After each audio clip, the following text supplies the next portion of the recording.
someone over there.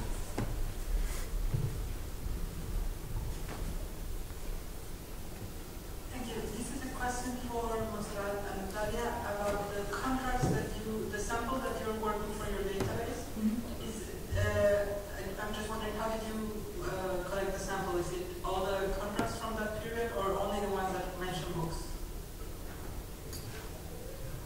Good question, because I think we forgot to say where are the contracts coming from. Yeah. Yes, Notarial Records Archive, sorry, from Seville. We decided to take any kind of, not any kind of contract, it's debt, the collection, sessions, purchase, payment, power of attorney. Maybe it's this kind of contract, but the common thing in all of them is that there is always a printer, a bookseller, or a book merchant involved in those contracts. So most of them are about books or similar items, like paper for instance, but sometimes it's about textiles or olive oil, wine.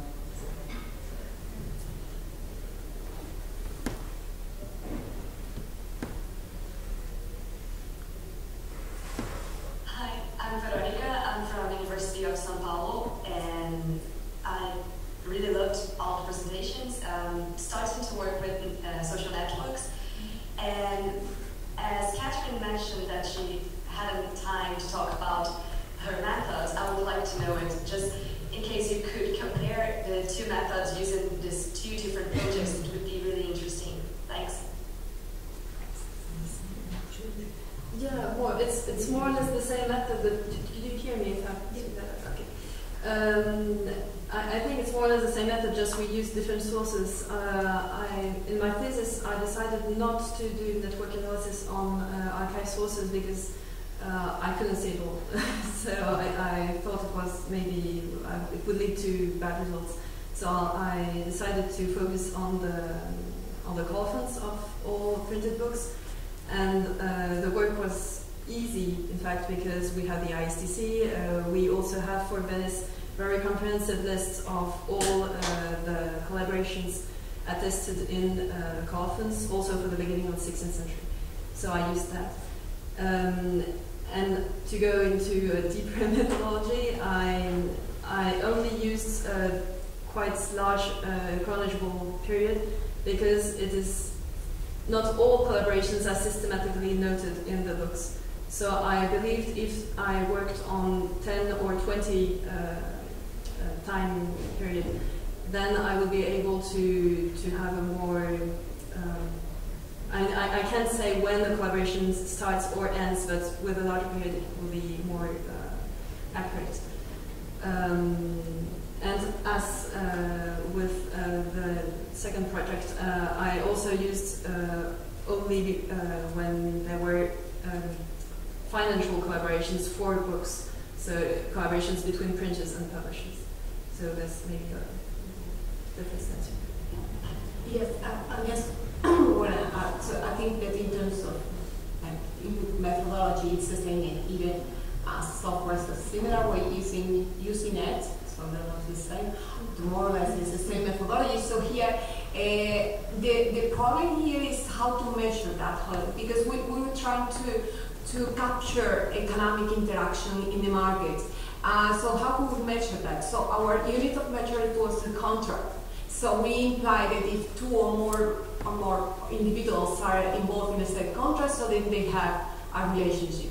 And here you have different possibilities. So we decide to go with the simplest way. It is a 0 if you're not in the same contract, 1 if you're at least together in one contract. You can go with different possibilities, also say number of contracts per pair of individuals. As we're in the first stage of the project, so we decide to start by the basics and then move forward that. Okay? So, question in the front. Okay. First, yeah, I liked both presentations very much. Thank you very much. First, a question for Montserrat and Natalia. Just some clarification.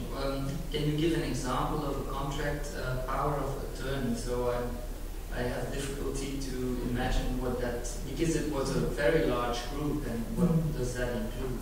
Yeah. It's a power of attorney. It's a document in which an individual gives his representation. No, power of attorney is official contracts by which I invested a person with the power to represent me. And he can do whatever he wants, and sometimes are very, very open contracts, including everything, so you can represent me at the court, but also you can collect some debts on my behalf, and so it's reflecting such a trust between both parties. This is special, and the good thing about those power of attorneys is sometimes I give you the power to collect debts on my behalf, but sometimes I also can transfer you. So you are going to collect the debts, but you are keeping that. So there sometimes this is sort of like a covered debt or covered credit. So a tricky contracts indeed. Very difficult to quantify, but for this reason we decided to go with it. Yes, they are together, so they have a contractual relationship. And then I would have methodological questions for Catherine. So, have you looked into the potential bias or not between the books with color fonts and the books without color fonts? Have you compared both groups, and can you say anything? Is this relevant for your research or not? And then another question is, of course I understand that you measure production in terms of editions, because you want to know who works with whom.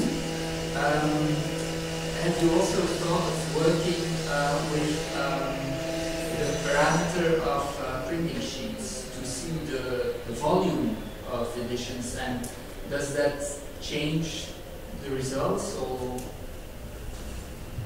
so for the first question, yes, it's a really good question. The fact is that in Venice we have there is not that much edition without color. It's less than in other areas. So more or less, if I'm not wrong, 10% or less. That includes also colors when we don't know the printer, it's just the dates. So with that in mind, I assume that it will probably have some kind of bias, but it's not that much. So I was able to do that. For the the quantity of paper. Yes, I think it's something I should do very soon, but I didn't have the time to do it yet. And especially for Nicholas Jensen and Johan of Kolnia's production. It would be very interesting because Jensen's at first published some short books, whereas Johan of Kolnia, since he was there for quite a few years already, published some very more extensive and large books. But unfortunately, I didn't have the time to do it. But I know. All right. Anyone else?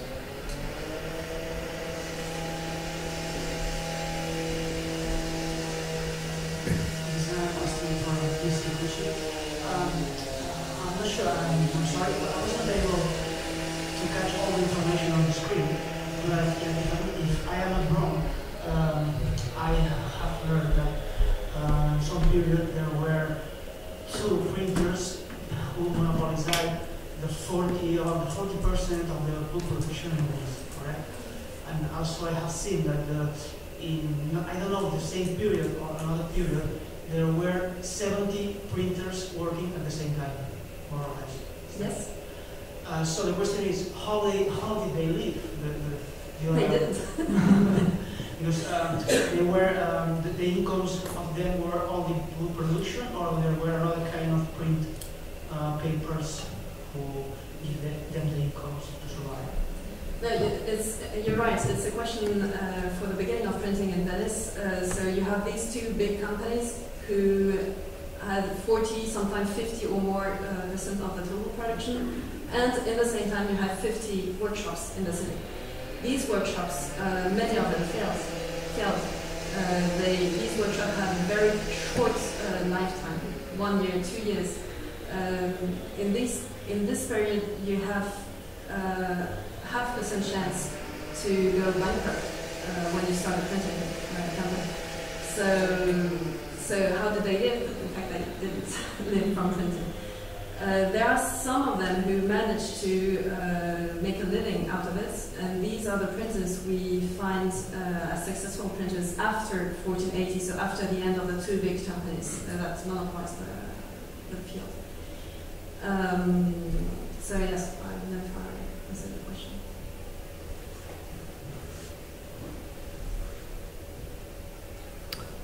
Stephen has a question else.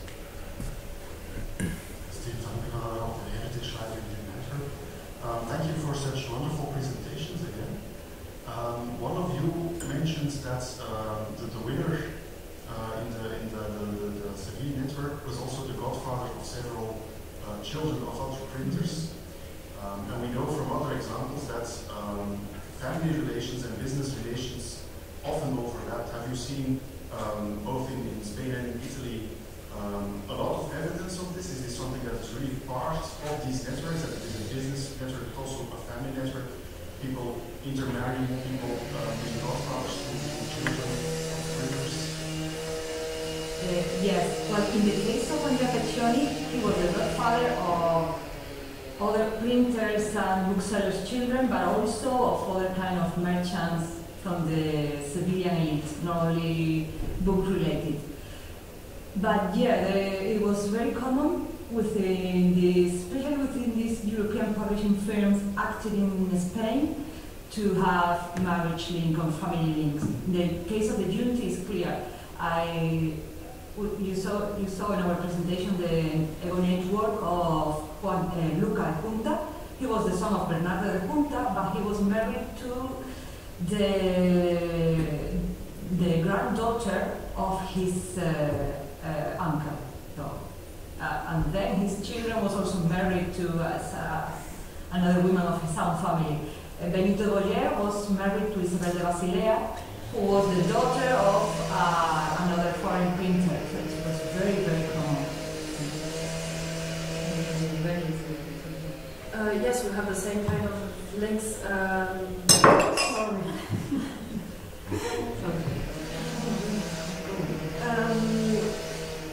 We don't have that much sources about it, so I won't be able to tell you more about it. But in some very closely connected family, especially the big families from Ionosphere and etc., you have this kind of relationships also. All right.